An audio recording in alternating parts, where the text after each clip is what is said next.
Hello, everyone. I trust that you're all doing well today. Today, I will be going over the prerequisites, the topics that you need to understand before being able to grasp what I will be sharing with you tomorrow. So, this will be one of the first lectures under the topic of understanding order flow. So, this will be very basic. For the first half of it, we'll be going over things that you already know, things that I've already talked about. And if you're brand new, this is a chance for you to catch up. So please pay attention. In my opinion, these topics are the most important topics that you need. With these alone, you can build a fully functional trading model. You can become profitable with this alone. You don't need anything else but this. And yeah, now we'll begin.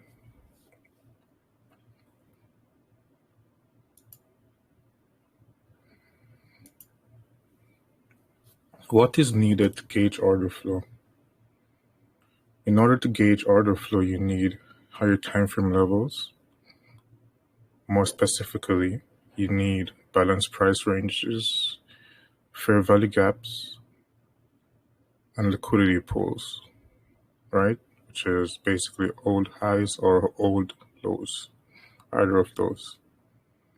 I have listed these in the order of importance.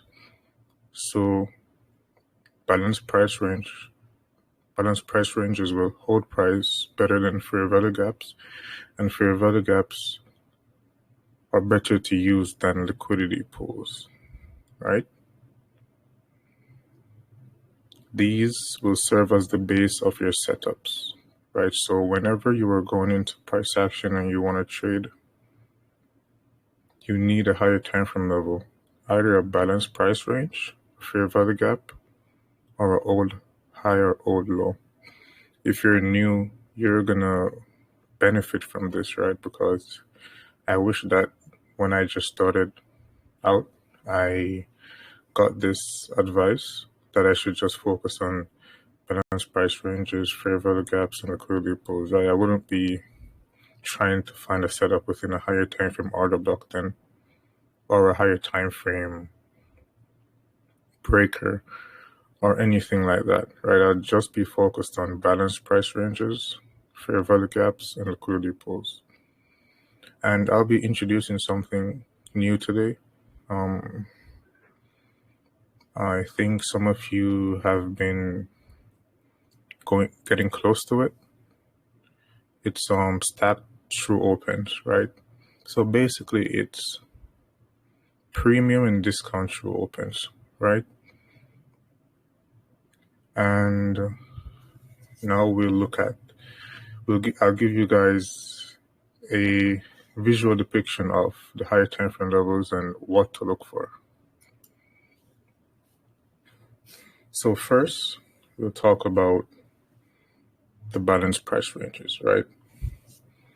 I went over this with you guys before, but now the reason why I went over it as I did in the first lessons of this month was because I wanted you guys to go into your charts and look for it yourselves, right? And do some back testing, get your hands dirty, because without that, you cannot learn, right? If I just give this to you like this, most of you won't even probably just look at this once and then try to go and trade it, and it doesn't work like that. So, as I said, the balanced price range is basically a double fair value gap, right? So you have this gap that cuts through another gap, right? There is on this is a down close candle. That's what the block candles depict. So you have this wick and then the candle to the right of it has no wicks, right? It's just this is an unbalanced liquidity, right? If this wick met with this, then it would be balanced price action. But due to the fact that there are no wicks here, and the same thing goes for this candle right here, which is in the middle of the one to the right and the one to the left, there's only buying being done right here, and there's only selling being done right here. So when this imbalance meets with this, it becomes balanced, right? So this is very powerful. You can use this to see a change in the state of delivery. And this is what you're looking for on your higher time frame level. I've put a key down here so you guys can see. To the left of the slide, you guys can see the left bottom corner. Sorry about that. You guys can see I have higher time frame to lower time frame, right? So if the higher time frame is, for example, a weekly chart, then on the lower time frame, which you guys can see, I have made a few images. I hope that they're pleasing to the eye. This is exactly what you want to see, right? You need a lower time frame low, which is located above a higher time frame level, right? This you can have the low inside of the higher time frame level, but above it must be above equilibrium, right? Which is the center of the higher time frame level, which we are looking at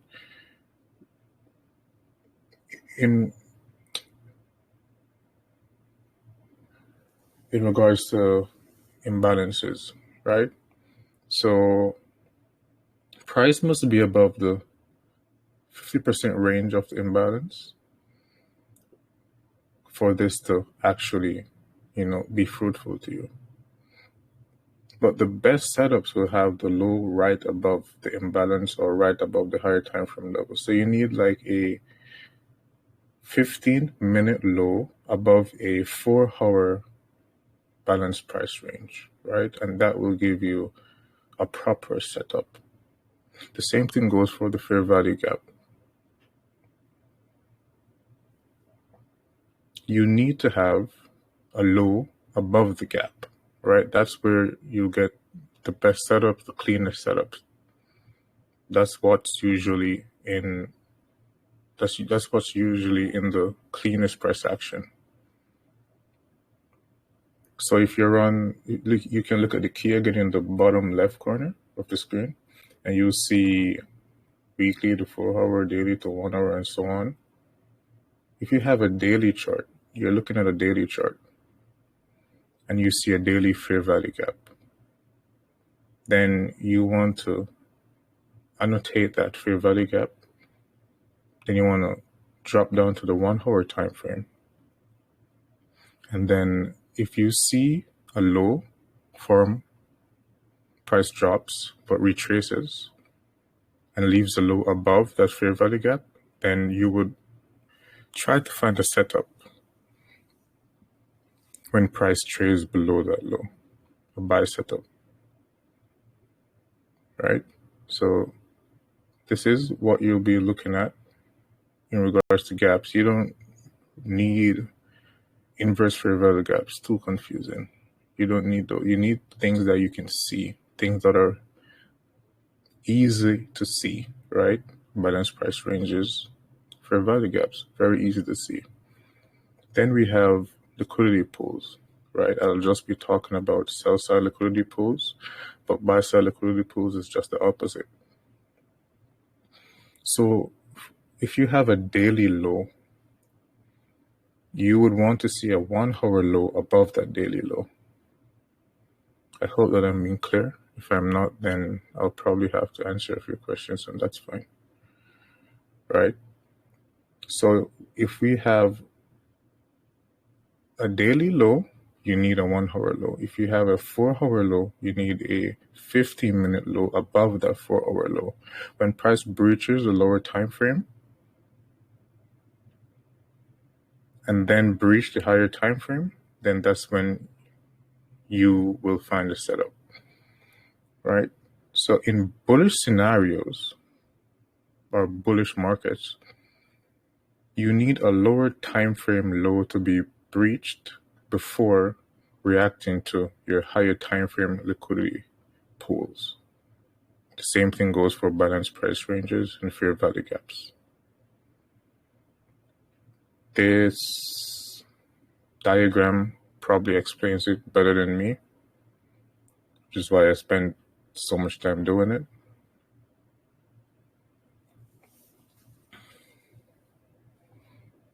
And if you have any questions, of course you can ask me. Now I'll be introducing stacked true opens. So most of you guys know what is premium and discount in regards to price. Now I'm going to share what is premium and discount in regards to time. So in bearish markets, you will have stacked true opens, which is a lower time frame cycle's true open above a higher time frame cycle's true open. Let me repeat that again. In bearish markets, when price is above a lower time frame cycle's true open, which is already above a higher time frame cycle's true open, that's when you should look to go short. Right? If you're just looking at one true open, you're doing it wrong. You need two true opens. And at the bottom of this slide, I've put the hierarchy of cycles for you guys from the larger down to the smaller cycles, right? So for example, if you're looking at a daily cycle, you want to trade the daily cycle, right? Which you're going to use the 1 hour time frame to trade. No, my bad, the 15-minute time frame to trade. If you're looking at a daily cycle, you need a lower time frame cycle's true open to get that precise entry, right? And the opposite goes for bullish markets. So in regards to time, you can be in a discount market without even looking at higher time frame levels or whatnot. You would be looking to buy in a higher time frame cycle, which is below a higher time. My bad. You'll be looking to buy below a lower time frame cycle's true open, which is located below a higher time frame true open. Right? So if you're looking at the 90-minute cycles to trade, which for 90-minute cycles you need the 5-minute time frame, right? Write this down. You need a 5-minute time frame when looking at 90-minute cycles. So, for example, if you're trading the New York session and true open for the New York session is 7:30 a.m., you would need that to be below the true day open. You understand? So this is just an introduction. I will be going deeper as we go along, right? And it's very hard to be giving this information and knowing that there are like a few guys in here that's actually stealing the information. But